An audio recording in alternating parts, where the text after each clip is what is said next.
ថ្ងៃមុនអញក្រអញត្រដកកិច្ចពីជីវិតគេមើងងាយសុទ្ធតែអានឹងគ្មានคนណើតពួកវាធ្វើដោយគ្រូទាយអីលើយ៉ាងម៉េចបិទបបេអញយកកូនការមើងងាយពេលដឹងប្រាក់ខែអញប៉ុន្មានសំពាធឈាមលើដូចចង់ធ្លាយBrand new me, brand new car, brand new LV Diamond rollies on my wrist, you broke my fuck, don't mess with me គ្មានន័យមកកាក់តែសម្ដីដែលស្ថិយខ្សែក៏ fake អួតគេធ្វើអីពេកខ្លាំងខ្លាយគេទៅសើនិយាយប្រាប់គេត្រង់តែលាក់គេធ្វើអីពាក់2ថ្ងៃជ្រុះត្បូង2លានក៏ប៉ុន្តែអត់សូនផ្ទះលើមេឃតែមួយខែ2000ដាច់លុយចុងខែពុទ្ធចង់ធ្វើគ្រាន់កបោកហាក់ម៉េះអួតស្បែកកពើនិយាយមកធ្វើឲ្យអញនឹងភ្លើមើងងាយអញថាមិនចង់សើរើអញមើងងាយវិញមិនធ្វើមុខលេលើ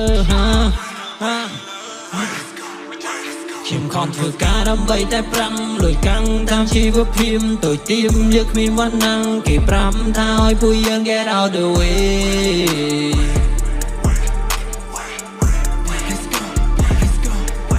ថ្ងៃមុនអញក្រអញត្រដកកិច្ចពីជីវិតគេមើងងាយសុទ្ធតែអានឹងគ្មានคนណើតពួកវាធ្វើដោយគ្រូទាយអីលើយ៉ាងម៉េចបិទបបេអញយកកូនការមើងងាយពេលដឹងប្រាក់ខែអញប៉ុន្មានមានឈាមលឿនដូចចង់ធ្លាយពេលវាក្បាលយើងគេថានិយាយត្រង់តែខ្ញុំចង់ថាវានិយាយភ្លើភ្នែកសងខាងតែវាអត់ចង់មើលបិទម្ខាងបានម្ខាងរំលងនៅទុកវើឲ្យតែរបស់វាគេធ្លាក់វាលើមេឃរបស់វាល្អនោះល្អពេករបស់វាគឺចាក់ផ្លឹកផ្លែកខ្ញុំឥឡូវសាំឲ្យពួក fake to fake លើគ្នាមកទាំងងក៏ប៉ុន្តែខ្ញុំអត់ខ្លាចទេអីគេពួកចង់ធ្វើការអញមេគេព្រាយណាខ្លាចជួភ្លៀងចាប់ដៃតាក់ភ្លៀងពួកក្មេងបីសាច់នេះជីវិតពិតមិនមែនរឿងហុងកុងទេជីនិចចូលកន្លុកទីក្រុងអាមិនរាប់អាខ្ញុំនៅតែស្វាគមន៍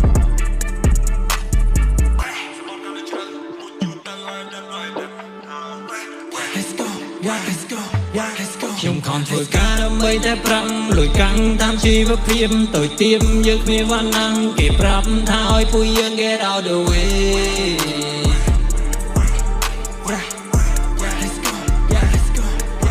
ថ្ងៃមុនអញក្រអញត្រដកកិច្ចពីជីវិតគេមើងងាយសុទ្ធតែអានឹងគ្មានคนណើតពួកវាធ្វើដោយគ្រូទាយអីលើយ៉ាងម៉េចបិទបបេអញយកកូនការមើងងាយពេលដឹងប្រាក់ខែអញប៉ុន្មានសំពាធឈាមលើដូចចង់ធ្លាយ